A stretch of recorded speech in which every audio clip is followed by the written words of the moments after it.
in Long Island, New York. Well, welcome to Coast. Say hi to David Wilcock. Hey, Jimmy. Hey, Dave. How you guys doing? Doing good, Chris. Well, I have a question for David in terms of reading his new book, Defense Mysteries, which I'm very enjoying very much. Thanks.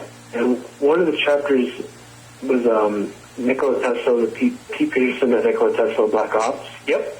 There's one of them is about Black Jesus, where there's a sunny being appearing in Africa. Yep. And I just want to know if you know any more information you would share with us, because I thought that was very captivating to me, and I just wanted more information on it. Yeah, the Black Thank you, Chris. story. The Black Jesus story was probably one of the most shocking things I ever heard. It came from my insider, Jacob, I call him that in the book, who actually was working for the Rothschilds and still does, and also is a whistleblower who doesn't really do what they want but continues to work for them because he feels like there's some very serious extraterrestrial threats to Earth and that what they're doing is very necessary to protect us. So the story goes that in the 1960s there was a black man in Africa who came in with abilities complementary to those of Jesus. And he was performing miracles. He was starting to get people to listen to what he had to say.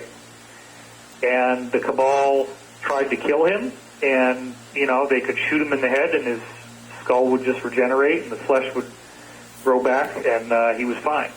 And, you know, so the crazy story that I heard, which, and remember, I was told at the time that if I disclosed this, that I would be killed.